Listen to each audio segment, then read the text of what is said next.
ईश्वर अंश जीव अविनाशी।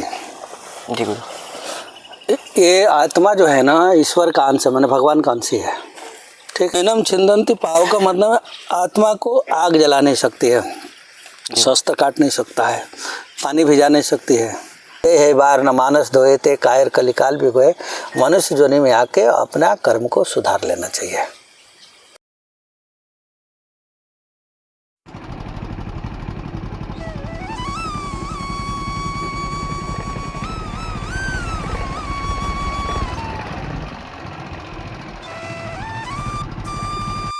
साथियों, आप सभी को राम राम। जैसा कि मैं आपको नित्य नए संतों के दर्शन कराता था और अभी भी करा रहा हूँ, तो कई लोगों के कॉल आ रहे थे और कई लोग कमेंट कर रहे थे। कई भगत जी थे जो कह रहे थे कि एक बार आप रामदास महाराज जी से सत्संग करिए, एक बार उनसे कुछ पूछिए, उनके पास जाइए। तो आज हम वहाँ उनके पास पहुँच रहे हैं और उनके पास कुटिया के पास पहुँच भी गए हैं। अकेले आए थे, बाइक थी तो इसलिए बीच बीच का वीडियो नहीं बन पाया है, तो थोड़ा से बनाए हैं तो उसको बीच में हम जोड़ेंगे। तो अभी हम फ़िलहाल उनकी कुटिया में ही हैं और अभी भोग चल रहा है, तो अभी हम भोग पाकर ही आए हैं वहाँ से, महाराज जी के यहाँ से।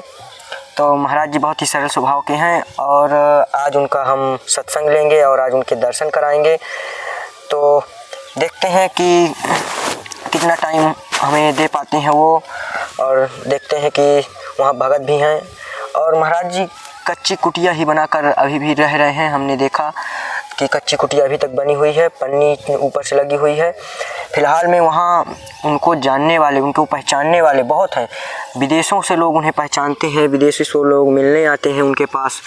और अभी का नज़ारा दिखा दें तो अभी कुछ लोग घूमने चले गए हैं जो बाहर यहाँ दर्शन के लिए गए हैं, और अभी कुछ दिखा रहे हैं जो अभी एक गाड़ी यहाँ खड़ी भी है भगत, क्योंकि भगत यहाँ आते ही रहते हैं गुरुजी को। और गुरुजी को वो मतलब एक प्रकार से वो कच्ची कुटिया में ही रहना चाहते हैं। नहीं, भगत तो बहुत हैं, उनको तो अब क्या कहा जाए, वो तो बहुत बड़े, अब करोड़ों में मकान में रह सकते थे, लेकिन नहीं, कुछ उनको मंदाकिनी की तट के किनारे, जैसे ये देख सकते हैं, ये मंदाकिनी है जस्ट मेरे पीछे, आप लोग को शायद थोड़ा बहुत नज़ारा आ रहा हो कैमरा में। तो इस तरह से आज हम चल रहे हैं और सत्संग कर रहे हैं, और मैं आपको दिखा रहा हूँ कि यहाँ अभी कौन कौन है इस समय फ़िलहाल में गुरुजी के पास। तो आज सत्संग करेंगे यहाँ और सत्संग स्वरूप आशीर्वाद भी लेंगे उनसे, और हम उनको देने योग्य तो कुछ भी नहीं है, तो जो भी हमारी थोड़ी सेवा है, जो भी सम्मान पूर्वक तो हम करेंगे और आप लोग को ले चलते हैं उनके पास। तो चलिए चलते हैं, और मैं इधर भी दिखा रहा हूँ कुटिया तरफ।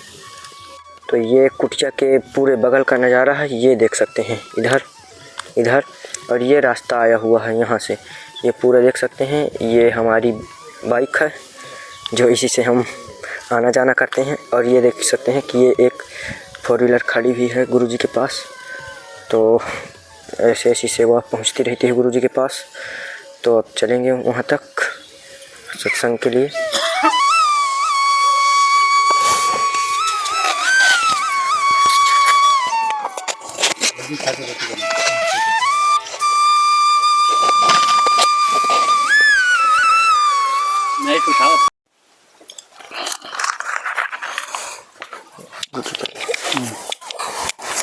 गुरुजी, आपको देखने वाले बहुत सारे लोग हैं, और अरे हमको क्या, भगवान को देखना नहीं तो आपको भगवान ही स्वरूप हैं।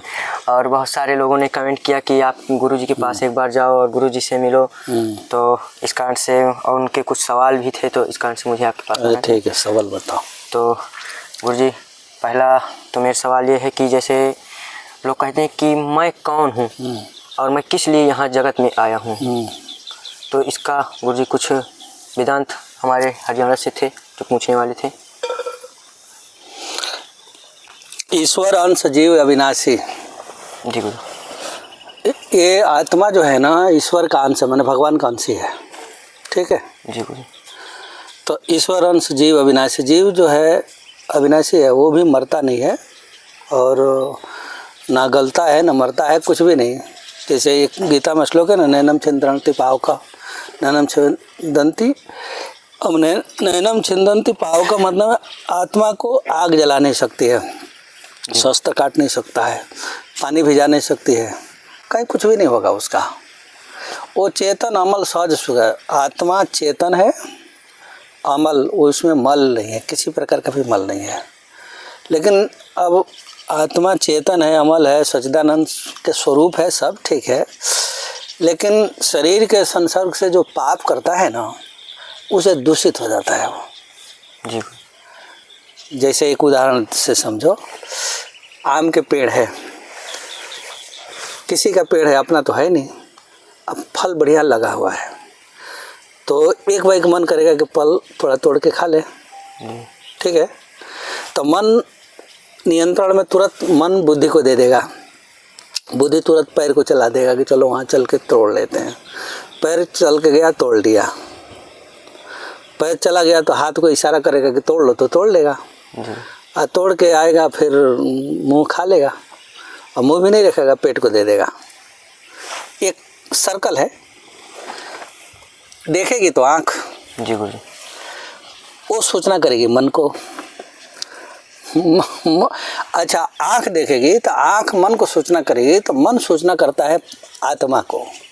ये बहुत बढ़िया मीठा आत्मा। अब वहीं से उसके मन में थोड़ा लोभ आएगा खाने के लिए। सबका भोक्ता तो आत्मा ही है, ये सारी इंद्रियां है, ये तो नगण्य है। आत्मा का कंट्रोल हट जाए तो फिर सब जीरो हो जाएगी। पर सबका राजा तो आत्मा ही है, प्राण जिसको बोलते हैं, प्राण वायु। तो सबका राजा तो प्राण वायु है। तो आम देख तो लिया आँख, लेकिन तोड़ तो नहीं सकता है वो, तो वो सूचना करेगा मन को, मन उस पर ललचेगा, तो फिर मन जाके भीतर अंतरंग बुद्धि और आत्मा को जाके संकेत कर देगा। आत्मा को जब संकेत कर देगा तो बुद्धि लगाएगी कि चलो फिर चलते हैं, तो फिर वहीं से पैर को चलाएगा वो बुद्धि। भीतर चलाने वाला आत्मा ही है, आत्मा के अलावा कोई चलेगा नहीं। अब वो चल के जाएगा तो फिर वहाँ जाने के बाद फिर बुद्धि प्रेरणा करेगी हाथ को कि तोड़ लो, ये तोड़ लेगा। और तोड़ के आया तो वो खाएगा, तो खाएगा तो मुंह के द्वारा खा लिया। स्वाद तो रसना है, पर उस स्वाद का जो रसास्वादन करता है वो आत्मा ही करता है। मन से बुद्धि से तो कुछ होता ही नहीं है। ये तो इंद्रियां तो एक निराकार इंद्रियां हैं, साकार तो कुछ है नहीं। मन बुद्धि दिखाई थोड़ी पड़ने वाली है जी, कुछ नहीं। पर आत्मा का तो एक भीतर ठोस स्वरूप तो है ही है, जो हम देख नहीं सकते, पर है तो कुछ ना कुछ ठोस तो है। अभी आत्मा ये शरीर से निकल जाए, कुछ भी नहीं बचेगा, निर्जीव हो जाएगा, ये शरीर नहीं हो जाएगा जी। तो कुछ तो आकृति तो है ना, हम देख नहीं सकते हैं। इसका मतलब ये नहीं कि उसका आकृति नहीं है, उसका आकृति है, चाहे गैस में हो, चाहे एकदम अणु के बराबर हो, लेकिन है तो ज़रूर। और सब पर संचालित, जैसे शरीर है ना, तो शरीर एक रथ के रूप में है, रथ ही वही है, आत्मा ही है। जैसे रथ चल रहा है तो घोड़े लगे हुए हैं, उसमें सारथी बैठा था, वही चलाता है। घोड़े तो हैं 2 3 4 5 10 जितना रथ में घोड़े होते हैं, चलता है, चक्का दुनिया भर के सब कुछ है। तो सब कुछ होने के बाद भी सारथी जिधर घोड़े को घुमाएगा उधर घूम जाएगा। ये आत्मा भी वही करती है, मन और बुद्धि के चलते इस शरीर को चलाता है। तो चलाता जहाँ जहाँ चाहेगा वहाँ वहाँ मुड़ देगा, फटाफट मुड़ता रहेगा, करता रहेगा। तो अब आम खा लिया, मुँह रसना स्वाद ले लिया, तो इस रसना के द्वारा आत्मा उससे संतुष्ट होता है जी। अब मुंह भी नहीं रखेगा, पेट को रख देगा, पेट भी नहीं रखेगा, वो भी मैला बना के निकाल देगा जी। अब यदि तोड़ते समय सपोज दैट कि तोड़ते समय वो देख लिया पेड़ वाला, तो आज डंडा बरसाएगा जी। तो डंडा कहाँ बरसाएगा? पीठ पर जी। तकलीफ जो होगा वो मन और बुद्धि को रोएगी आँख, पहला आँख ने दिया ना जी, आँख के द्वारा ही सारा घटित घटना होती है।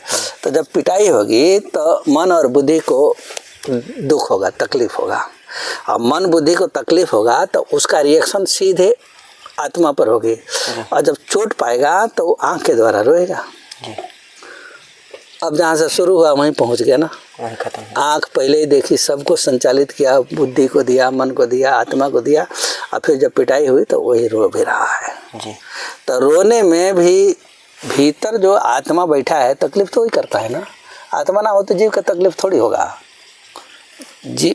कभी कोई ऑपरेशन होती है तो इसको सुन कर देते हैं, ठीक है जी, और सुन करके पूरा काट पीट कर देते हैं, शरीर को तो कुछ भी पता नहीं लगता है। तो इसका मतलब कि निर्जीव जैसा है, पर उस आत्मा के चलते चेतन बना हुआ है और उस सुख दुख का अनुभव करता है। तो इस हिसाब से आत्मा ही सब पर संचालित होता है। तो अब चेतन है, अमल है, सहज सुख राशि है, सब कुछ है, पर संसार में आके माया को धारण करके वो सुख और दुखी का भोक्ता बन जाता है। और सुख और दुखी का भोक्ता हो जाता है तो चेतन अमल सब कुछ होने के बाद भी मलिन हो जाता है। वो है तो अमल। अब किसी का मारपीट कर दिया, किसी का चोरी किया, किसी का कुछ भी किया, तो वो पाप तो उसी को होगा, आत्मा को। शरीर तो यही नष्ट हो जाएगा। तो यहाँ से जब आत्मा छूटेगी, नरक में जाए चाहे स्वर्ग में जाए, कहीं भी जाए, नरक में जाएगा तो उस पाप का दंड तो उसी को भोगना पड़ेगा ना जी। नरक के कड़ाहे में जो विधान है 84 नरक है। तो जहाँ जहाँ बालू में, चाहे तपती आग में, चाहे लोहा से कील में पिटाई उठाई, बैतरणी में पीप वगैरह दुनिया भर के कीड़े काटते उठते हैं, तो उसमें एक करण शरीर के अंगुष्ठ बराबर शरीर दिया जाता है। उसमें उसी आत्मा को घुसाया जाता है, किसी तीसरे आत्मा को तो घुसाया नहीं जाएगा, जो एक ही है उसी को घुसाया जाता। अब वो जो कीड़े काटेंगे बैतरणी में, पीप वाले में, तो तकलीफ किसका होगा? शरीर को थोड़ी होता है, वो तो आत्मा ही को होती है। तो चेतन है, अमल है, सहज सुख राशि है, सब कुछ है, लेकिन कर्म का भोगता है, इसलिए उसको दंड भी दिया जाता है। अब इन कर्मों को भगवान के नाम से जब के काटा जाए, जैसे कोई भी पाप किया, यहाँ संचित प्रारब्ध क्रियामण 3 प्रकार के पाप होती है। तो प्रारब्ध में जो हम भोग रहे हैं, अरे इधर से चले आते, चलो आ जाओ। तो संचित प्रारब्ध क्रियामण, अब क्रियामण जो भी इस जन्म में कर रहे हैं, ये जन्म में तो भोगना नहीं है, अगले जन्म का भोगना है। तो अब भगवान नाम के जप के व्यक्ति उन पापों से मुक्त हो जाएगा। तो मुक्त हो जाएगा तो फिर वो स्वर्ग में जाने की जरूरत नहीं पड़ेगी। जैसे वाल्मीकि जी महाराज खूब लूटपाट किए, बहुत मारकाट किए, नहीं किए, ये लालापुर में ही के तो है ना जी। जितने यात्री आते थे सबको लूटते थे जी। और लूट के मारते भी पीटते थे, कितना जन का मर्डर भी कर देते थे वो। लेकिन अंतिम में संभर गए, भगवान का नाम जपे, भगवान का उल्टा नाम जपत जग जाना, वाल्मीकि भ्रम सुहाना। तो भगवान का नाम जपे और जपने के बाद सारे पाप को काट दिए, क्योंकि राम नाम पाप को काटता है। राम नाम प्रभावेण स्वयंभू सृजते जगत विवृति सकलम विष्णु शिव संगरते पुनः। राम नाम के जप के प्रभाव से ब्रह्मा जी सृष्टि का उत्पन्न करने के लिए शक्ति प्राप्त करते हैं। राम नाम के प्रभाव से विष्णु भगवान पालन पोषण का अधिकार प्राप्त करते हैं, और राम नाम के प्रभाव से भगवान शिव संहार कर देते हैं। तो अब राम नाम के प्रभाव से सब इतना बड़ी ऐश्वर्य मिलती है। तो अब वाल्मीकि जी महाराज राम नाम जपे तो ऐश्वर्य तो मिल जाएगा ना, पाप खत्म हो जाएगी तो ऐश्वर्य तो मिल जाएगी जी। रकारो अनल बीजम स्याद सर्वे बाणवद कृत्वा मनोम कर्म भस्म सुभाषम। रकार अग्नि बीज है, तो अग्नि बीज है, तो अग्नि बीज से जब जप करेगा तो पाप तो खत्म हो जाएगी। फिर पाप जब खत्म हो जाएगी तो मकारस चंद्र बीजम चपैस पर आकारो भान बीज से वेद शास्त्र प्रकाशकम। आकार जो है वो भानु बीज है, आकारो भानु बीज, भानु का बीज है। तो ये जो प्रकाश आता है ना, तो ये सूर्य भगवान का अपना नहीं है, आकार का है, क्योंकि बीज है ना वो। तो जब साधक राम नाम जपेगा तो रकार से पाप खत्म हो जाएगा, आकार से ज्ञान खत्म हो जाएगा, और मकार से भक्ति मिल जाएगी। तो अब कोई भी भगवान का नाम जपेगा तो ये आत्मा जो है मलिन होके इस संसार में संसारी हो गया है, तो ये संसारी वो मलिनता को नष्ट कर देगा। मलिनता को जब नष्ट कर देगा तो वो सुखी हो जाएगा, और जब तक वो मलिन में है तब तक सुखी नहीं होगा। तो आत्मा जो है ना, चेतन है, अमल है, सहज सुख राशि है, सच्चिदानंद के विरह भगवान का स्वरूप है। भगवान में उसमें कोई भिन्न अंतर नहीं है, एकदम दोनों एक ही हैं। बस अंतर यह है कि ये माया के आवरण में संसारी होके पाप कर्म में रत हो गया, जिसके चलते बार बार पुनरपि जन्म पुनरपि मरणम पुनरपि जननी जठरे शयनम, बार बार जन्म लेना, बार बार मरना, ये अनाप शनाप बार बार होता रहता है। इसका समझ गए जी। तो ये आत्मा चेतन है, अमल है, सहज है, सुख राशि है, सब कुछ है। तो आत्मा को न पानी भिजा सकती है, न हवा सुखा सकता है, आग जला भी नहीं सकती है। और इतना होने के बाद भी संसार में रहता है तो मलिनता को स्वीकार करता है, इसलिए मलिन हो जाता है। मलिन होता है तो बार बार दुख पाता है। तो गुरुजी कहा जाता है जैसे शरीर छूट जाता है तो फिर आत्मा तो जलती नहीं, तो फिर दोबारा लोगों को मतलब भटक भटक के परेशान। नहीं, भटक के क्या परेशान, वो जैसा कर्म करेगा तो जाएगा। अब किसी का मर्डर किया वो जी, इस शरीर से करेंगे जी, तो इस रथ का पहले ही बोला हूँ कि इस रथ का रथी तो आत्मा ही है, तो रथी आत्मा है तो उसको दंड तो उसी को मिलेगा ना, दूसरे को थोड़ी मिलेगा। ये शरीर तो यही उत्पन्न हुआ, यहीं चला जाएगा। आत्मा तो यहाँ से उत्पन्न तो होती नहीं है, आत्मा तो शाश्वत है। शाश्वत माने कभी भी उत्पन्न होने वाला नहीं, ना कभी जन्मता है ना कभी मरता है। तो जब जन्मता मरता है ही नहीं तो शाश्वत तो आत्मा हुआ, ये शरीर तो शाश्वत हुआ नहीं। पंचभौतिक शरीर यही है, यहीं उत्पन्न हुआ यहीं मर जाएगा, यहीं आग में पृथ्वी में वायु अग्नि तत्व जितना पंचतत्व है सब विलीन हो जाएंगे, ये तो यही रह जाएगा। पर आत्मा तो यहाँ नहीं विलीन हो पाएगा, वो तो जाएगा। तो जो कर्म किया है तो वो कर्म उसी के साथ में जाएगा, लगेगा, चिपकेगा और उसका दंड वही भोगेगा। दूसरा शरीर पाएगा तो वो दूसरा शरीर में वही आएगा, तो फिर जो कर्म किया है उसका प्रारब्ध तो वही बना के आएगा, तो फिर सुख दुख तो लेना ही पड़ेगा उसको, उसका दंड लेना। बढ़िया किया है तो ऐश्वर्य भोग रहा है। अब आजकल बहुत बड़े बड़े लोग सेठ हैं, हजारों करोड़ लाखों करोड़ है ना, तो उसका ऐश्वर्य तो भोग ही रहे हैं जी। अब कुछ लोग ऐसे हैं भीख मांगते हैं, खामतानाथ में तो देख ही रहे जी, जी, तो दिन भर मांगे तो पेट भर के खाना मिलता है जी। वो लोग एक मिनट में करोड़ों कमा लेते हैं, तो भिन्नता था भी ना। तो जो जिसका जैसा पुण्य किया, कर्म जैसा किया, उसके अनुसार भोग बनेगा। इसलिए कुकर्म से डरना चाहिए, कुकर्म नहीं करना चाहिए, पाप नहीं करना चाहिए, थोड़े स्वार्थ में अपना जन्म न बिगाड़ना चाहिए। हाँ, सबको हट के शुद्ध सात्विक जीवन व्यतीत करना चाहिए। भक्षा क्या खाने जोग है, क्या खाने योग्य नहीं है, मांस मछली खाने योग्य तो नहीं है, लहसुन प्याज वगैरह नहीं खाने योग्य है, ये खाने वाली वस्तु नहीं है, इससे काम की प्रवृत्ति बढ़ती है। मांस क्यों नहीं खाते हैं? जानवर में काम की प्रवृत्ति सबसे ज़्यादा होती है। उस मांस को जब हम खाएंगे तो उसमें उसके डीएनए में जो होगा वही भरेगा ना शरीर में, तो उसमें काम की प्रवृत्ति होती है। तो काम की प्रवृत्ति होती है तो जब मांस खाएंगे तो काम की प्रवृत्ति बहुत ज़्यादा भड़केगी भीतर। लहसुन प्याज भी वही है, गर्म तामसी वस्तु है, वो खाएंगे तो मन को दूषित करेगा। तो मन को दूषित करने वाला वस्तु ना खाए, और किसी के चिंगला चुंगली, मारपीट, झगड़ा, किसी का धन अपहरण, इन कामों से बचेंगे तब आत्मा साफ सुथरा रहेगा और तब भगवान का नाम थोड़ा बहुत जपेगा तो उसकी उन्नति होगी। अब बार बार यही निंदा स्तुति, चोरी चमारी, उसको मारो, उसको हड़पो, ये हड़ो, तो इतना करने से आत्मा मलिन हो जाएगा, और मलिन हो जाएगा तो उसका कर्म बिगड़ेगा, कर्म बिगड़े तो बार बार संसार में आना जाना पड़ेगा। इसी को भगवान नाम जप के साधन करके सभी लोग नष्ट कर देते हैं, नष्ट करके फिर सुखी हो जाते हैं। मार्ग तो यही है। और गुरुजी जैसे हम जो सोचते हैं और हमें वो चीज़ मिल गए, ओवर थिंकिंग, जैसे जो चीज़ मिल गए आगे की हम सोच रहे हैं कि वो मिल जाए, और वो मिल गए और आगे सोच रहे हैं, इसका क्या कारण है? इसको कैसे रोकें? नहीं, तो वो इच्छा तो है ना, इच्छा तो अनंत है। मन को चाहिए भगवान जी, भगवान तो मिलते नहीं हैं, तो भगवान मिलते तो फिर चंचू प्रवेश इधर करता है। अब समझ लो कि हर समय फल तो होता नहीं है। जब गर्मी आएगा तो पेड़ों में जब फल आ जाएगा, आम वगैरह पक जाएगा तो कौआ जाके छौंच मार के खाता है, ठीक है जी। अब फल नहीं मिलता है तो क्या कहाँ छौंच मारता है? वो फल ही नहीं रहेगा तो कहाँ? बिष्टा में बिष्टा तो मिलेगा ना उसको जी। फल नहीं मिला तो पेट तो भरना ही है जी। तो बिष्टा में चोंच मारेगा, वो बिष्टा भी खाता है कौआ। जी।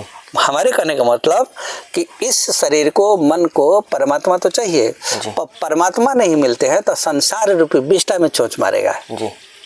और यहीं से मलिन होगा। वो दुनिया भर का अपना स्वार्थ की पूर्ति के लिए शुभ अशुभ दोनों काम करेगा। कैसे भी धन चाहिए उसको, ऐश्वर्य चाहिए, तो ऐश्वर्य चाहिए तो धर्मपूर्वक कमाए तो वो तो ठीक है, तब तो बढ़िया है, लेकिन किसी को ठग ठूक के कमाया गए तो ये चोंच मारना हुआ और संसारी रूपी यही बिष्टा हो गई। जैसे कौआ फल नहीं मिलता है तो मैला खाता है, देखा है नहीं देखा है जी।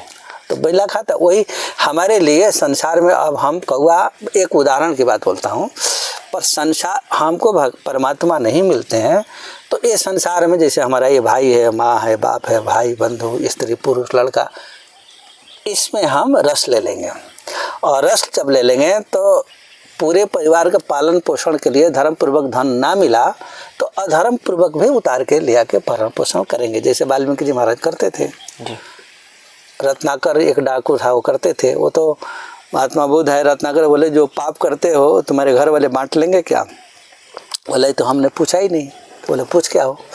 तो महात्मा बुद्ध को रस्सी में बांध दिया। कालांतर में कोई नारद जी को बोलता है, कोई महात्मा बुद्ध को बोलता है, पर है तो बात वैसे ही। तो वो गया घर में, पूछा रत्नाकर कि हम जो पाप करता हूँ और जो धन कमा के ले आता हूँ, तो ये पाप कर्म में तुम लोग बांटोगे क्या? माँ भी बोले कि तुम जान, तुम्हारा कर्म तुम्हारे का, हम उसमें पाप में नहीं बांटेंगे। बाप भी ना, उसके पत्नी लड़के बच्चे सब के सब ना कर दिए। तब उसका होश आया, करे बाप रे बाप, पाप मैं करता हूँ, भोग मैं करूँगा, ये चुपचाप खाने वाले हैं। तो परिवार का भरण पोषण करने के लिए जितना भी पाप हम करके दे देंगे तो कर्म तो हमारा बिगड़ा, वो तो हमारा अधिकार है। हम माँ को रखें, बाप को रखें, भाई बंधु स्त्री लड़का बच्चा, तो कहीं से तो खिलाना ही पड़ेगा। अब सुकर्म कर्म के खिलावे चाहे पाप कर्म के खिलाना तो पड़ेगा। तो सुकर्म करके खिलाएंगे तब तो कोई बात नहीं, ठीक है जी।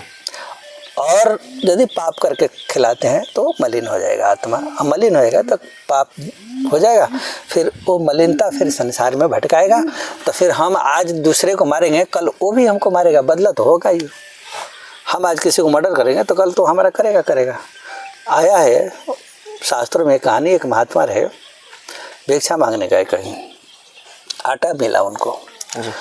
आटा के साथ में वो घर वाली 2 कंडा दिया, माने वो गोबर का नहीं बना के बाद, उस कंडा को ले आए वो, और वो जला दिए, जला के और आटा बनाए बाटी। और उस कंडे में 1000 चींटियाँ थी सब, वो देखे नहीं जी। और वो जल गई सब, वो बाटी बना के तो खा लिए। अगले जन्म में महात्मा तो थे, पुण्य तो खूब रहा, किसी राजा के घर में जन्म लिए, पुण्य के बल पर राजा ही। तब चुक राज चुक नर की तपस्या में चुक हो जाए ना तो राजा बन जाएगा, और राजा का चुक हो जाए ना तो फिर नीचे गिर जाएगा। वो राजा से ऊपर नहीं उठा जाता है, पर तपस्वी से ऊपर उठ जाता है। तो वो 1000 चींटी जब बच गई तो राजा के घर में जन्म लिए। वो 2 रानी थी, एक के पेट से जन्म लिए, एक से तो नहीं लिए। अब वो थोड़ा ईर्ष्या करती थी, वो ईर्ष्या करती थी तो सोची कि क्या करें। नहीं, उस राजा को 1000 वो रानी थी सब, एक से तो जन्म लिया, 1000 वही चींटियाँ जो है ना उस राजा के यहाँ रानी थी सब। सब बोले कि राजा जो है ना इस लड़के के चलते उस रानी को बहुत मानता है, इसको जहर दे के मार दो। 1000 मिलके उस जहर दे दिया सब, वो मर गया। अब बताओ, एक बार कंडा में 1000 को जलाया जी, और वही सब मिलके जहर दे दिया सब, तो बदला तो हो गया ना। फिर कोई महात्मा आया, बोले वो जाके बोले कि भैया हमारा ये लड़का मर गया, नारद जी ही हैं। तो फिर बोले कि ठीक है, मैं देख के बताता हूँ। देख के बताए, बोले कि ये पुरजन का तपस्वी है, और ये कंडा में जल गई चिटिया, वही चिटिया आके यहाँ माँ बनी है। तो 1000 जन्म लेती तो पर भगवान की कृपा से 1000 ना लेके एक ही जन्म में सब चुकता कर दिए हैं। तो चुकता तो करना पड़ेगा, कोई भी पाप करोगे तो चुकता करना ही पड़ेगा, वो बिना चुकता किए तो काम नहीं चलेगा। अब चुकता करेंगे तो ये सारा दंड तो फिर आत्मा ही को होगा ना, शरीर को तो नहीं हो रही है। शरीर बदलेगा, जैसे पेड़ का पत्ता है, पतझड़ में सब गिर जाएगा, पर पेड़ को कोई तकलीफ थोड़ी है कुछ नहीं, पता भी नहीं लगेगा। उसी प्रकार ये शरीर आत्मा बदलता रहता है, बदलता। कितना शरीर पाया होगा, शुकर कुकर, बड़े से बड़े, छोटे से छोटे, हर जोनी में जाता है। हर जोनी में जाता है तो जैसा कर्म करेगा वैसा वो दंड पाता है।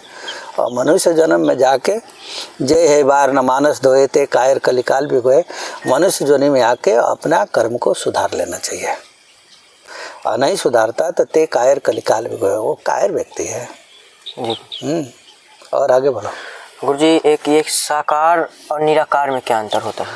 देखो, ये तो वेदांत के प्रश्न हो गया ना, साकार निकार। मैं तो अर्थ लगाऊंगा तो साधारण अर्थ और एक आध्यात्मिक दोनों ही बता देते हैं, जिसको जो अच्छा लगे मैं बताता हूँ जी। साकार का मतलब लोग सोचते हैं कि हाथ पैर हो, उसको साकार कहते हैं। और निराकार कुछ नहीं, जीरो, उसको निराकार कहते हैं। पर ये अर्थ होता नहीं है, समझ गए ना जी। ये साधारण अर्थ है इसका। इस शब्द का साधारण अर्थ कहें, बिल्कुल 0 पॉइंट। साकार का मतलब रहता है सभी आकार जिससे निकलता है,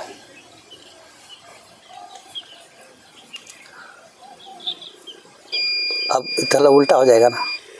राम जी जो है लोग कहते हैं कि सगुण ब्रह्म, निर्गुण ब्रह्म, साकार निर्गुण, वो सगुण और निर्गुण की बात कर। सगुण समस्त प्राकृतिक गुणों से रहित साकार कहते हैं, सगुण कहते हैं। और समस्त अप्राकृतिक गुणों से रहित माने परमात्मा में समस्त दिव्य गुण है, इसलिए वो सगुण है। और उस परमात्मा में समस्त प्राकृतिक गुण नहीं है, इसलिए वो निराकार है, निर्गुण है। कि निराकार और साकार की बात छोड़ दो, निर्गुण और निराकार में आओ, शब्द वही है वो। तो समस्त दिव्य गुणों से युक्त है उस परमात्मा का नाम सगुण है, साकार सगुण है। और समस्त अप्राकृतिक गुणों से माने ये संसार के गुण जिसमें नहीं है वो निर्गुण है। दूसरा निह जोड़ गुण, निह माने होता है झरना, हाँ गुण माने गुण।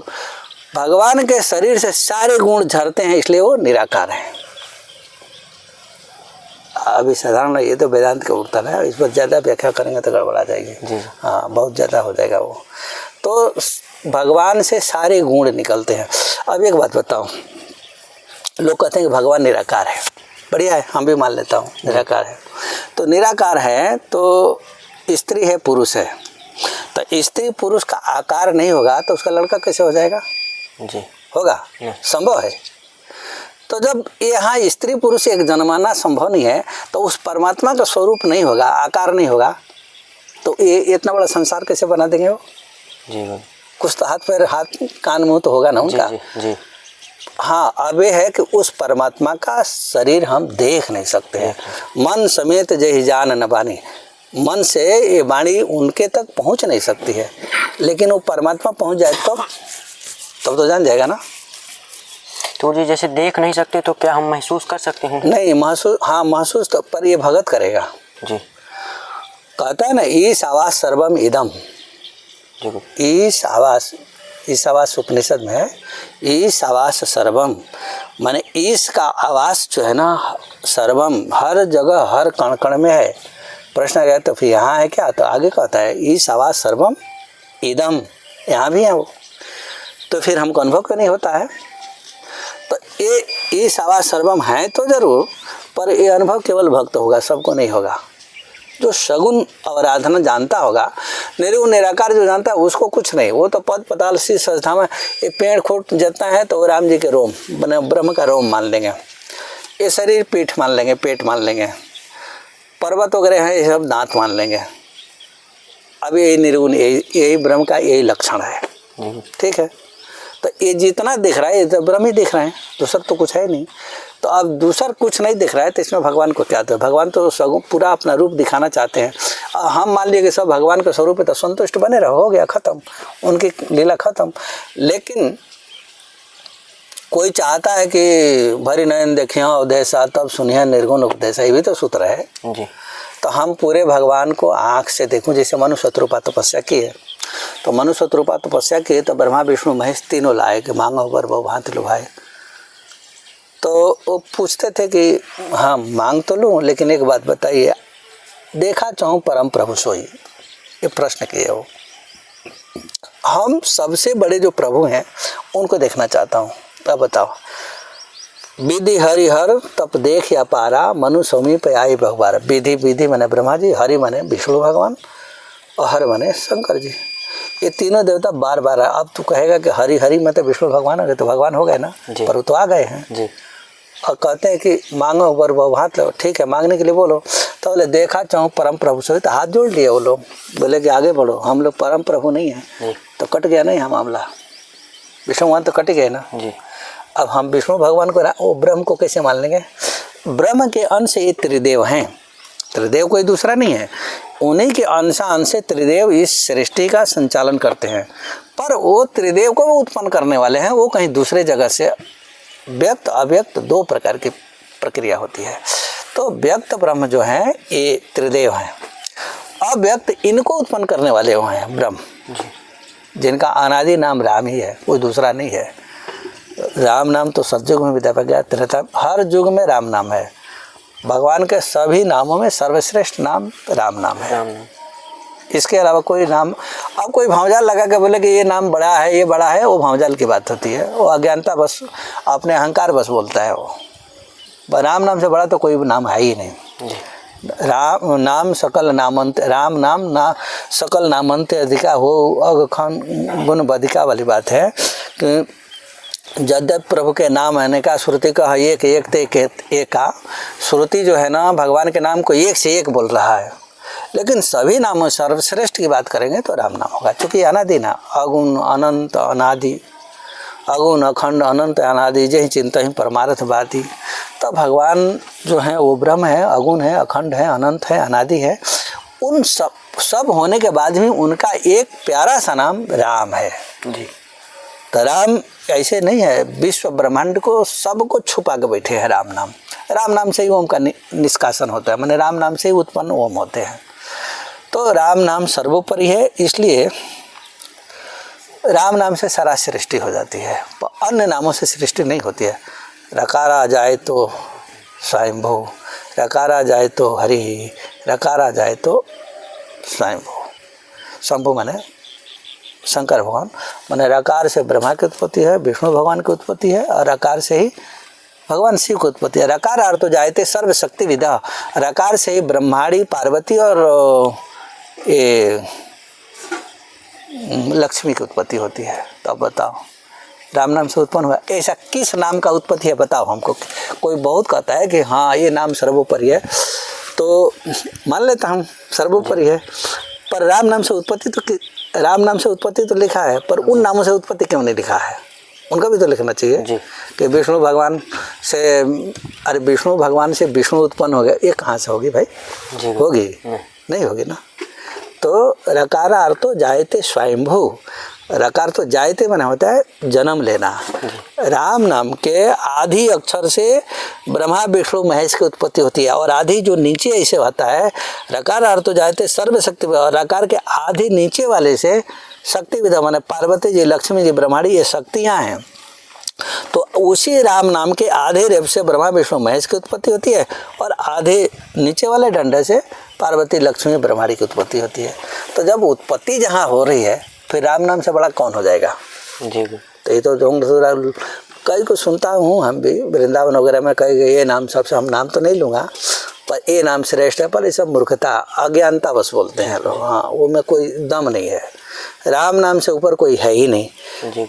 भगवान शिव के देख लो ना, राम नाम जपते हैं ना जी, तो अन्य नाम को क्यों नहीं जाए, जब सब नाम बड़े हैं जी। वृंदावन वाले कहते हैं कि ये नाम बड़ा है, तो नाम बड़ा है, बढ़िया है, हम भी मान रहा हूँ, तो भगवान शिव को क्यों नहीं कहते हैं कि वही नाम जपते रहते हो। तो वो तो बोलते हैं कि तुम पुण्य राम राम दिन राति सादर जपो अनंगार, रामे राम जपते रहते हैं जी।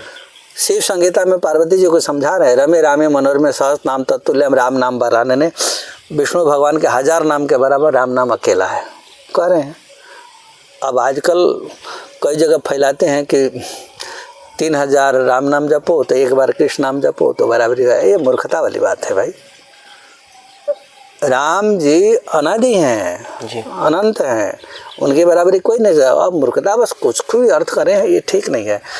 हाँ, 24 अवतार भगवान के ही अवतार है, उसे हमें कोई लेना देना, हमारे भगवान है, पर ये बड़े हैं, ये छोटे हैं, ये बड़े हैं, ये छोटे हैं, उस ब्रह्म की प्रक्रिया में सब नहीं घटती है।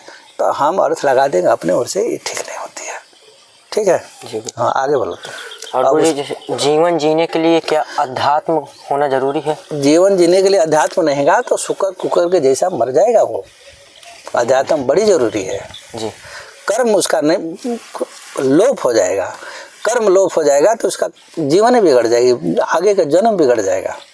क्योंकि कुछ लोग तो कमाने में डटे रहते हैं, बाकी उन्हें संतों से सेवा या कुछ भगवान से कुछ मतलब तो नहीं बिगड़ता। तो वो जो पुण्य है पिछले जन्म का, उसके अनुसार तो चल रहे हैं, आगे नहीं करेंगे तो वो लोप हो जाएगा, फिर बिगड़ के। फिर तो देख रहे हैं ना, कोई शुगर बनाए, कोई कुकर बनाए, कोई बिष्टा के कृमि बनाए, कहीं कहीं कृमि, कोई कुछ, कितना तकलीफ है। कोई मेढक बनाए ना, तो कर्म के लोप से ही तो बनाए, कर्म बिगाड़ा है, बना हुआ है। हम थोड़ा कर्म बना के आ गए हैं तो हम यहाँ तक आ गए। मनुष्य जो नहीं, जिसका थोड़ा कर्म बन गया तो यहाँ तक आ गए, नहीं आ गए। तो ये तो कर्म का बिगड़ा बनना तो यही से दिख रहा है ना। यहाँ गांव में बहुत से लोग हैं, 1500 होते हैं, कोई बहुत बड़ा धनी है, कोई बहुत बड़ा गरीब है। उसके खेत में जाके काम करना पड़ता है जी। तो जो मजदूरी देता तो खा पाते हैं। तो उसका कर्म बहुत बड़ा बना है, तब तो गांव भर को रोजी रोटी दे रहा है वो। तो कर्म यदि उसका नहीं होता श्रेष्ठ तो सबको कैसे दे देता वो। और हमारा कर्म बिगड़ा नहीं होता तो हम मजदूरी कैसे करते उसके घर में। तो कर्म है, अध्यात्म जीना जरूरी है, और नहीं जिएगा तो वो फिर 84 के चक्कर में तो जाएगा ही जाएगा। जी। आगे बोलो।